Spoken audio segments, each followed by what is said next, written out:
to After Dark at the Fix Stops Roundtable, featuring Katrina Ness, Vanessa Collins, and Ted Ings. This episode is brought to you by BG Products, partners beyond products. And now for your hosts, Ted Ings, Vanessa Collins, and Katrina Ness. Good evening, everyone. Happy Wednesday, and welcome to the After Dark show. We are getting back into the loop of things this week. We had our first show back with Vanessa and I on Monday, and now we are back for our Wednesday night show. Our topic for tonight is how do we combat the independents? And we have a very powerful group here. We have Richard Lupo, Jami Alexander, and Annie Lister. So to kick it off, let's start with Annie, and I'm going to shoot you a important question to get this panel rolling. So what are your thoughts about tonight's show, and what are you looking forward to discuss about this topic? How do we combat the independents? Hi. So thank you for having me. That is, I think, the million-dollar question. We all know, I think all of us that are in the business, that dealerships are wonderful. We have factory trained technicians. We have the latest up-to-date equipment. Like, we all know all of that, but what we don't know is how do we get the message out that we are not more expensive than the independents? How do we squash that misconception that so many people seem to have? You know, they come to us for recalls, and we look at their oil change sticker, and it'll say an independent or a Walmart or a Sam's Club, and we always say, can I ask you how much you paid for that? And then they tell us, and we're like, we're not even that expensive. We are less expensive, but it is the conception that dealerships are more expensive. So I'm hoping we can collaborate and get some ideas on marketing, or how do we drive more traffic through the dealership doors. All right, so we're live tonight, everybody. So in the chat, if you have some ideas or some thought starters to help us with our brainstorming on the independents, as Annie and Katrina just told us, please share those with us, and we're eager to hear from you. And Vanessa, it sounds like Katrina's eager to get going. You and I haven't left. We've been here the whole time, but Katrina couldn't wait to jump into this topic, I see. I know, it's awesome. She's so excited to be back, and we're happy to have her back. And welcome to Sarah Van Tyne, who's in the chat as well. Sarah, great to see you. And this is a fantastic topic.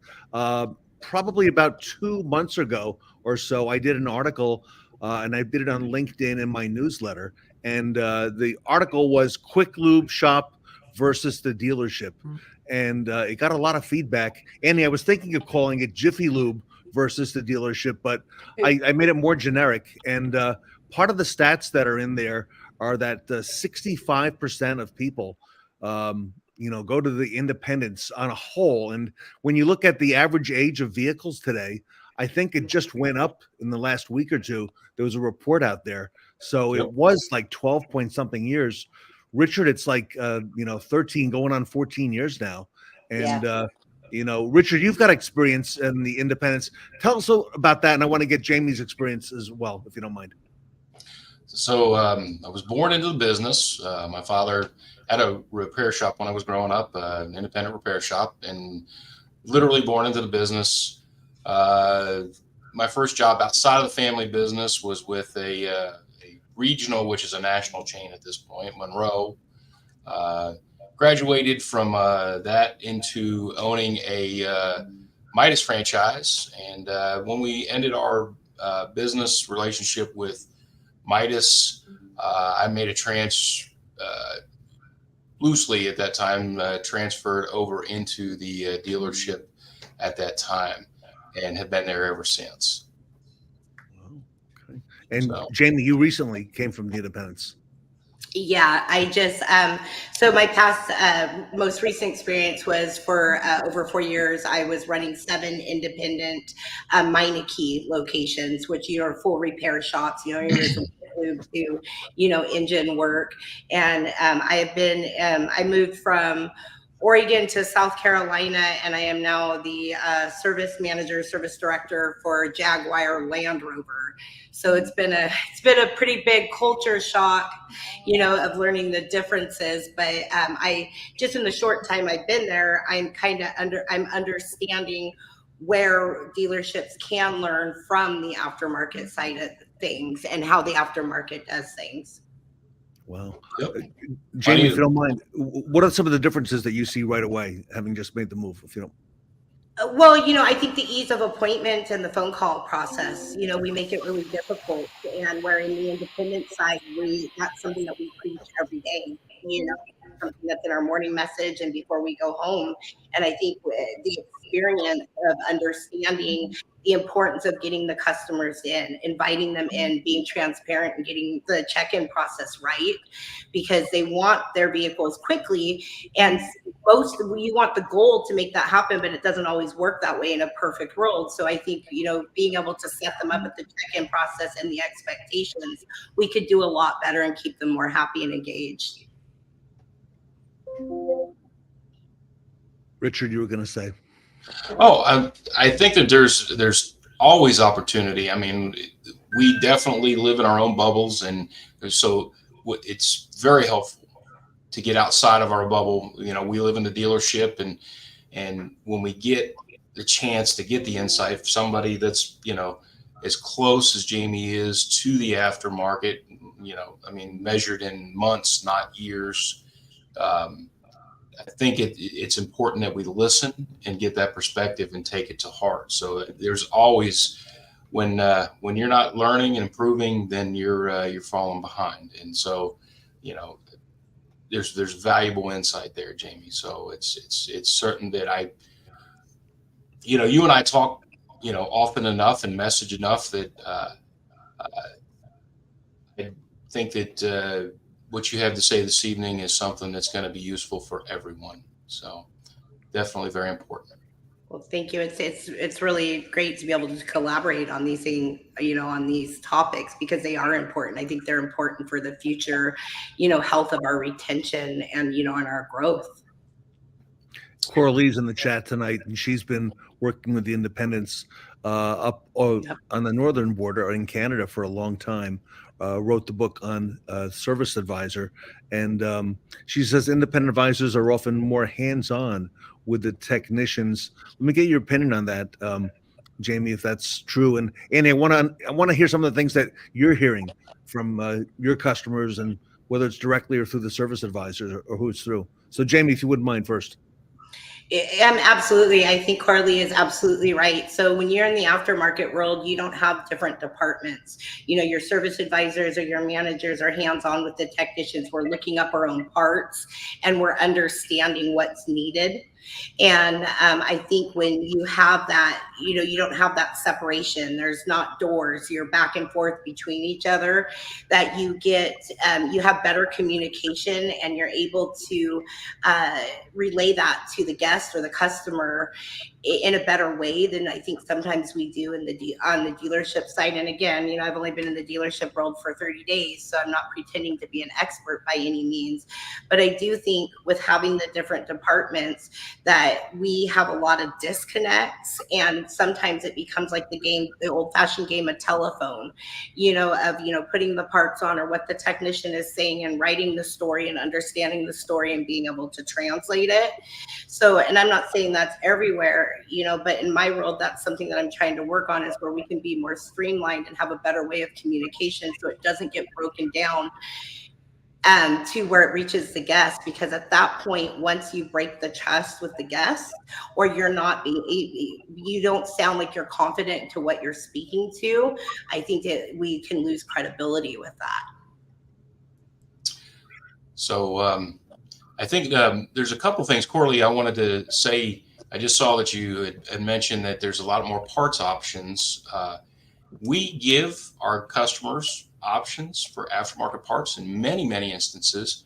But one of the differences is that we are, in my instance here, we're a Honda and we have an Acura dealership, and we are in partnership with Honda and Acura. And so we, as part of that relationship, we are obligated to offer and recommend those parts. So much the same when I owned a Midas franchise, we put Midas mufflers, we didn't put other people's mufflers on their cars. we put Midas mufflers on cars at Midas. And so when we're at a Honda dealership, as part of our ongoing relationship with the dealer, we're going to recommend those parts, and we have to believe in that, and we do believe in there's a higher quality there, and there's value there for our customers. So and sometimes we find out that a certain part is really, really expensive, and we'll give the customer an option on the aftermarket 100%. So yeah, it's a great point, Coralie, but there's a difference there. One of the many differences between the independents and the dealership is that you are in an ongoing relationship.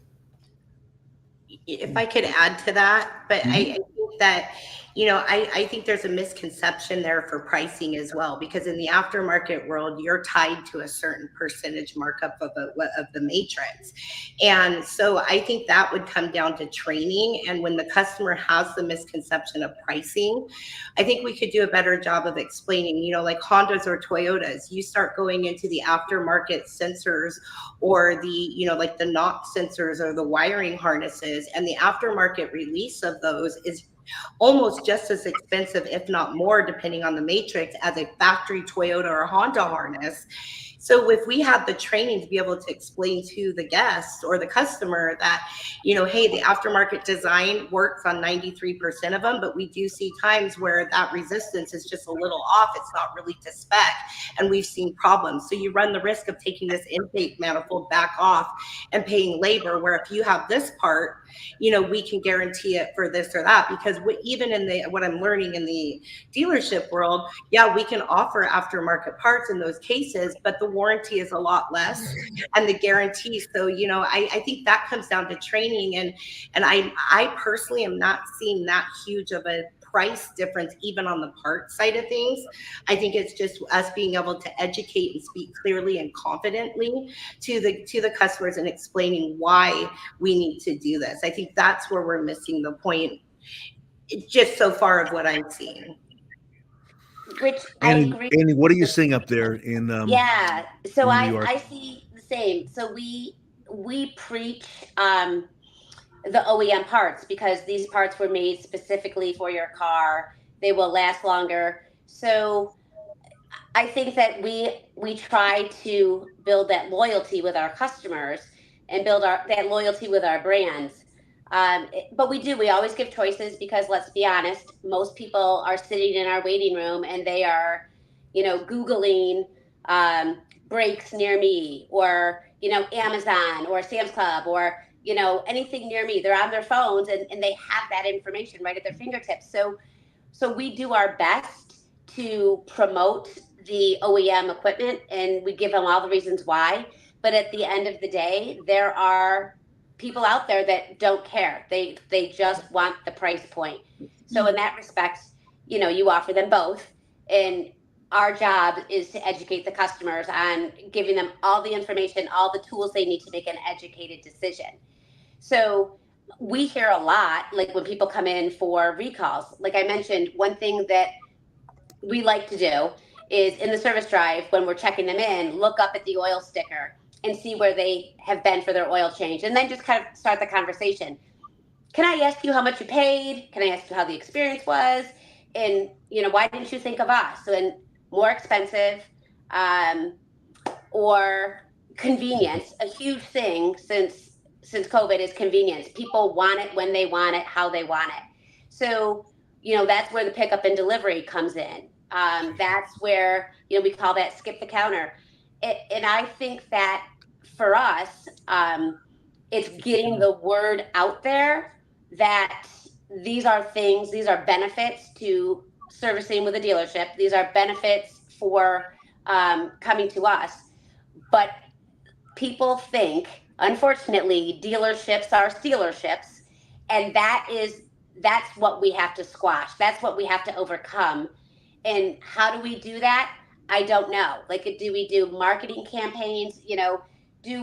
What type of posts have people seen that gain the most traction? What is the message? The right time, the right message at the right place to the right customers. what are those messages and when do we send them and what does that look like and how long are they and what are you guys, Jamie and Richard, what have you seen through marketing that you've done that's successful to drive business into your store? Because I'm sure you have some tricks up your sleeve, especially you, Richard, with the marketing that you can share with us that is a tried and true way that has driven, like, that you can test the results. You can really tell what has worked and what hasn't. So I'm curious, Richard, what do you got for me? Well, I want to start with thank you, and I want to start with, we kind of been picking and poking around the subject. We had a little bit of off camera before we got started, and I want to back up, and I'm going to get right to that. I want to back up on a couple of things because I've been really focused on this, very focused on this, and part of it's education. I tell customers, and it's part of what we do, is that we are not better or worse or anything when we compare ourselves to an aftermarket. Our business model is just very different. And it goes back to something that we were able to tease out of this issue when we really studied it.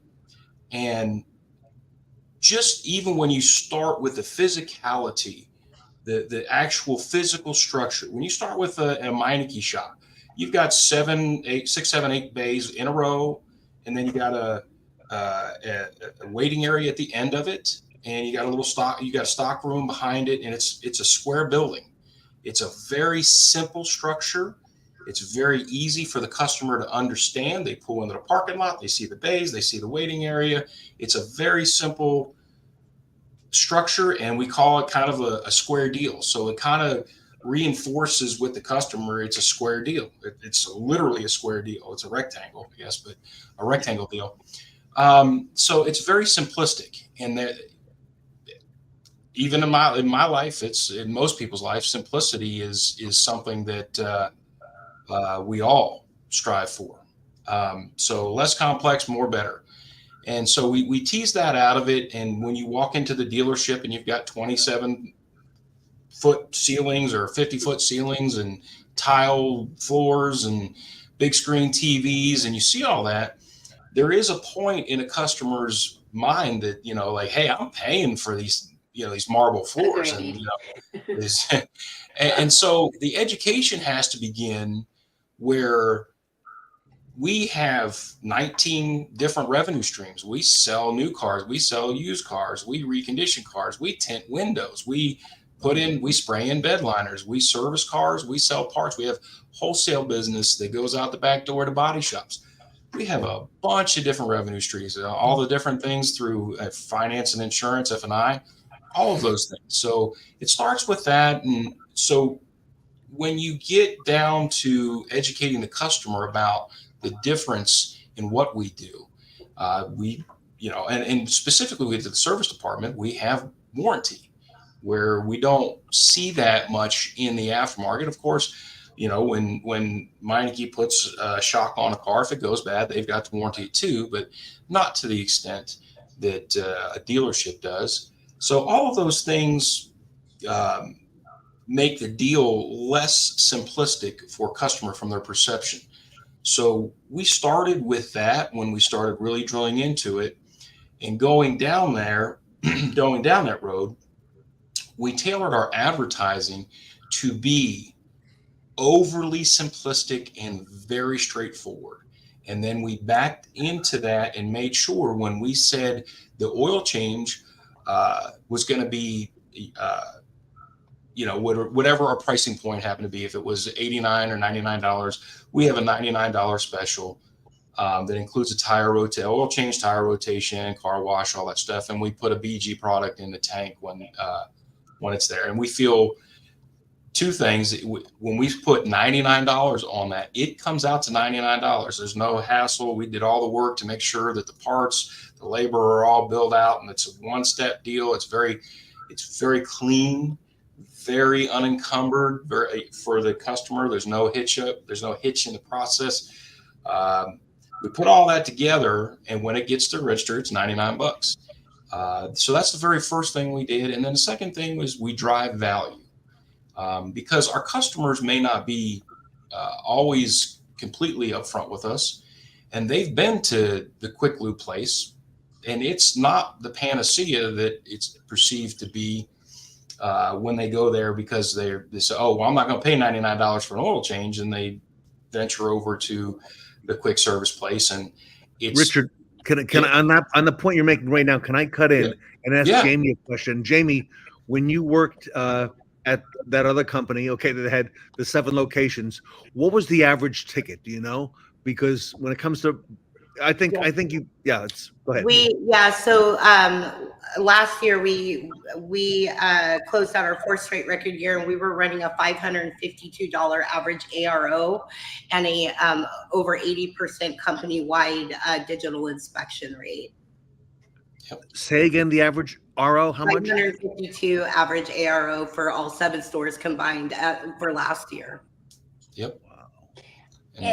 I agree. Like Sean, I saw a comment come through, and he's absolutely right. Price does not drive the business. So what we need to focus on is the reactions that we give to the customers, because I work for Honda. We have a lot of recalls.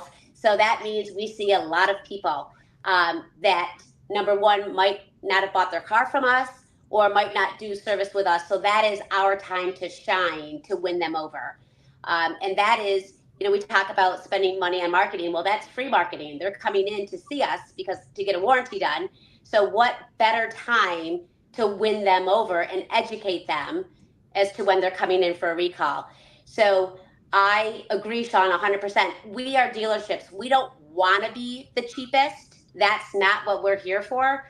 We're here to give you the best value and to give you the best experience.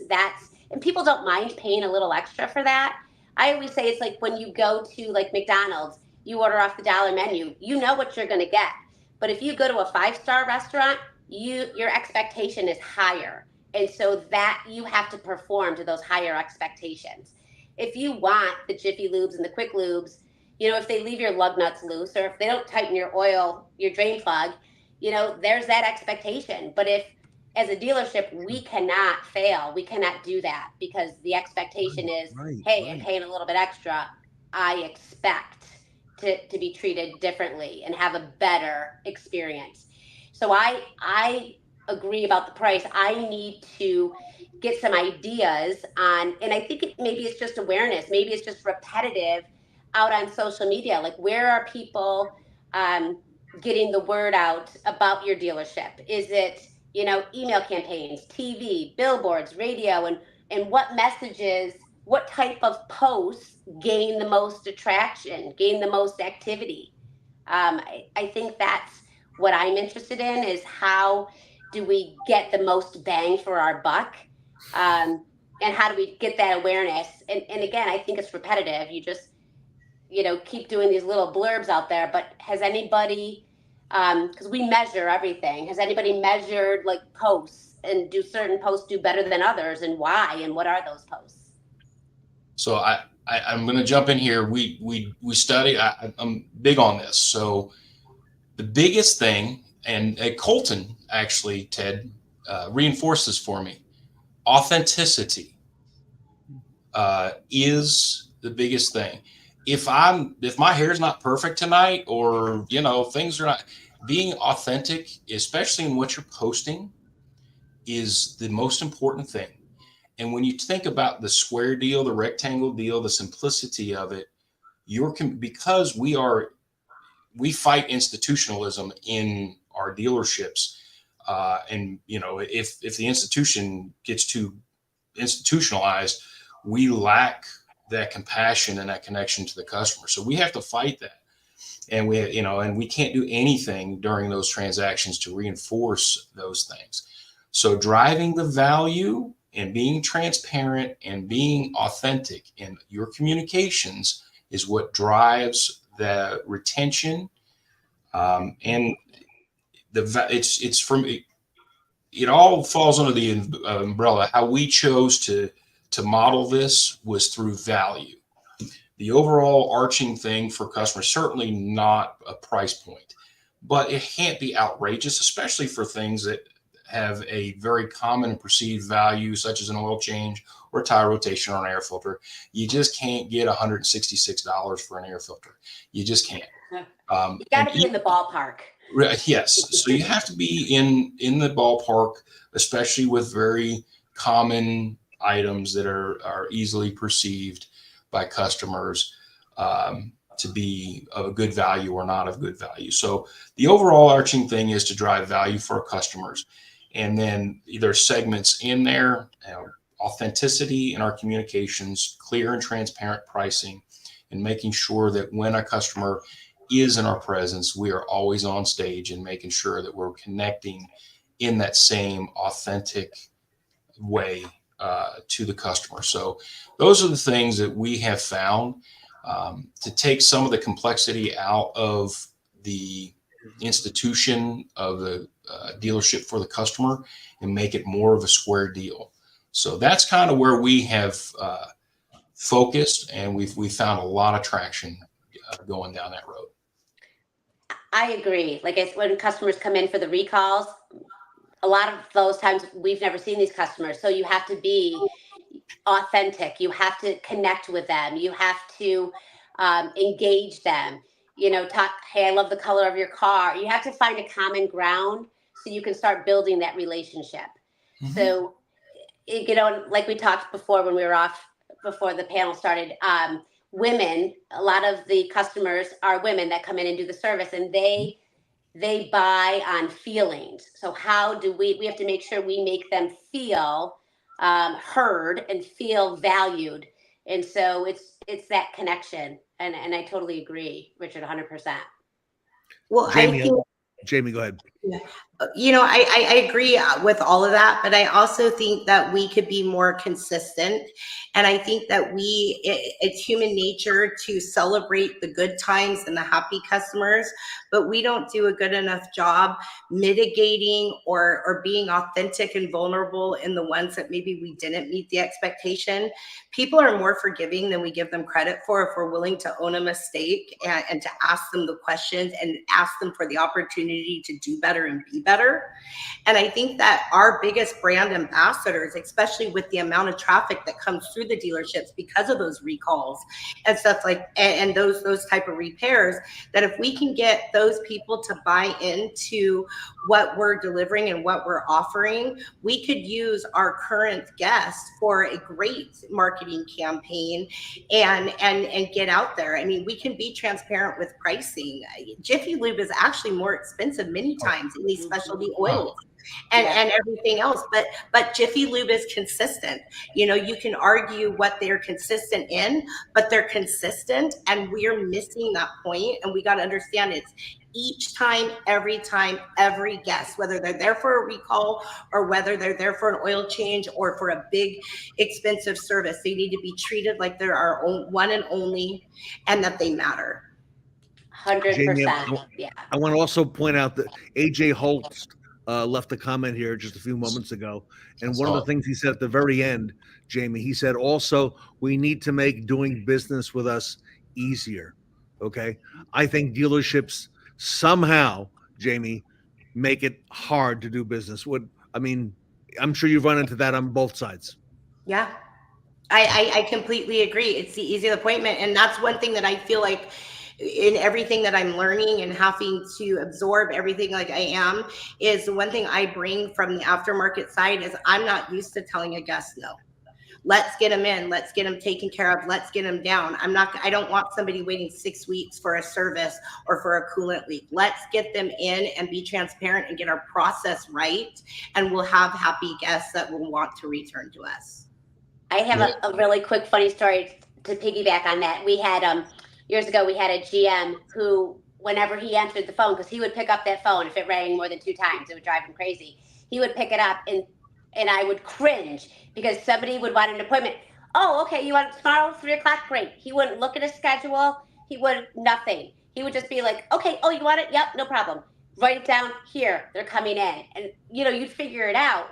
But that's what we have to do better at. We have to do better to make it easier to get them in immediately. Whether we pick up their car, whether we take them home, we give them a courtesy car, we have to make the process easier because they're going to go somewhere else where it is easier. Right. We have to slow the process. But we still have to walk with a sense of urgency and posture with a sense of urgency to make sure it gets taken care of right the first time. There's a couple comments, Annie. I'm looking at AJ Holst and Linda Hansen coming in now. And we haven't talked about this in a while, but consistent owner clinics. Remember those, right? Oh, yeah. We used to do the owner clinics, and we would invite all the people. And so the Northwood ladies know what that is. When people would buy a car from us, we would have monthly or however often, we would have an owner clinic where everybody who bought a car in the last month could come in for, I don't know, how long, an hour and a half, not too long, right? Yeah, we would have snacks and hors d'oeuvres and drinks and about an hour and a half. And I haven't done one since COVID. Introduce them. These went away with COVID, but they're coming back, okay? And we did a panel not long ago on owner clinics, and they introduced them to the service department, and they hold it in the service department. They have at least 1 or 2 technicians there and find out a little bit about your car. And you know what, Annie, it does build value because the tech that's a great point. The tech working on the Honda at Williams Honda is not the same tech at Monroe or one of these other places. It's a whole different experience, a whole different level of qualification. We would bring the customers right out into the shop. We'd have all different brands of cars up on a lift so they could, go under them. We'd have technicians there. A lot of people, because there's so much technology, they would have all these questions. So we had salespeople, we had product specialists, and they could ask their questions and be shown. And you're right, we have not done them since before COVID, and that is a great idea. So Linda, I'm thinking maybe you and AJ come back on, okay, and help us with a panel on owner clinics, okay, if you're so obliged to both do that, because I think, again, that went away about 4 or 5 years ago, but it's been making a comeback. I have a question for the Northwood ladies. At Northwood University, which is an automotive management and marketing school, a big part of it, not the entire thing. They also have an aftermarket building. I noticed that Sloan aftermarket building. Vanessa, you mentioned that, I think, in a post just the other day. Yep. Katrina, there's a lot of, when you walk in there, there's a lot of companies that are represented in that Sloan aftermarket. Why does Northwood have an aftermarket division, if I may ask that? Because I think that tells a lot right there. Because there's a part of the industry that is prominent and people want to be in it from, one side of the playing field to the other. So Northwood jumped on that. And so we have the automotive marketing and management side, and then we have the aftermarket management side. And just like in the real world, we're like this. No, I'm kidding. There's billions there. There's billions in the aftermarket too. Yeah. Billions and billions. Yeah. Yep. All right. This has been great tonight. Let's continue the conversation. Andy, if you want to come back for that next segment, sure. I think Linda's in. I think AJ is in. Let's talk about that. Also, Sean Parrott has had a lot of owner clinics as well. And he did a panel with us not long ago on that. If I may just segue a little bit to what's coming up at Northwood on June 26th. Katrina, tell us what's going on there and how that affects Fixed Ops. Yeah, of course. We have our Fixed Ops Family, Friends, and Alumni Day at Northwood University. It's the Wednesday, June 26th. Teddings will be there doing a bunch of panels. You guys have heard it before. This is the youngest generation of students and young kids that are interested in the automotive industry. And this is your opportunity to interact with them and engage with them and give them some guidance into what they want to do and who they can be. We'll do lots of fun activities, lots of pop-up panels, and we hope to see you guys there. Yep. And I heard that Richard Lupo might be joining us for that Fixed Ops Day. Richard, any truth to that? I'll be there 100%. Can't wait. Yay! And now, Vanessa, Somebody asked me yesterday. They said, "Is this in person or virtual, Vanessa?" What's the answer? We are doing the pop-up event live at Northwood University, but a lot of this will be streamed. We're going to be doing live after dark shows and rebroadcasts. So as always, you can always access our content virtually, and we'll make sure to post a lot of fun content on social media as well. So everybody's invited if you want to come up, Jami and Annie. It's Northwood University. It's in Michigan. It's on a beautiful campus, one of a kind, full tank automotive camp. And there you could see, oh, this is the Sloan Building for Aftermarket Studies. So take a look at the top, everybody. Behind us there, we did a panel with LG Bright and Sarah and Cole and Mike Stoll. But look at all the companies, the aftermarket companies that are now into Northwood University and talking to the younger generation. So I think we need to be aware that starting earlier than even many dealers could imagine. Okay. So we will have some aftermarket companies with us up there at Northwood. And we'd love to have all of you come and participate.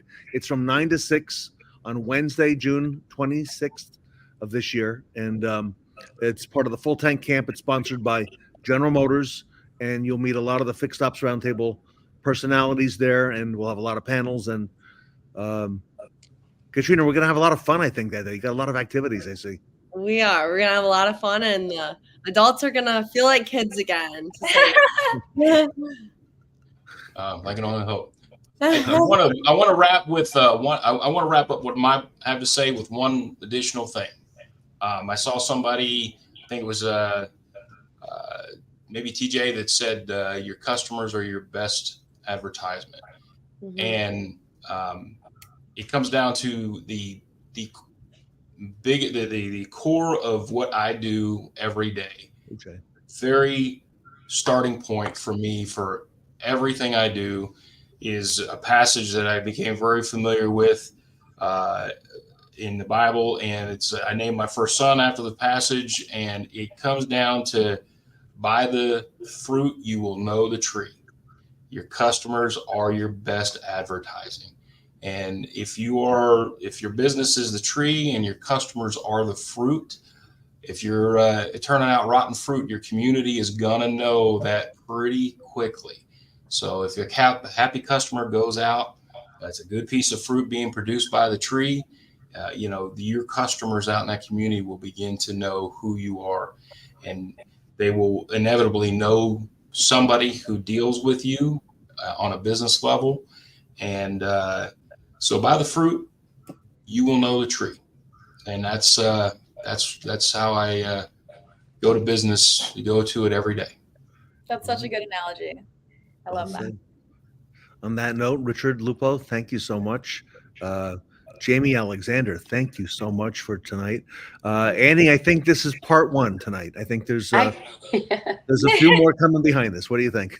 I agree. Absolutely. All right. So let's get together, AJ and Linda and Annie, and let's see who's available. And let's do it next week if that works for everybody's calendar. And Katrina, we got to get all this in before Full Tank. So Vanessa, thank you as well. And we'll see everybody back here on Monday night at 8:00. And on behalf of the roundtable, thank you so much for being here. Thank you for having me. Thank you, everyone. Thank you. Good night. Good night.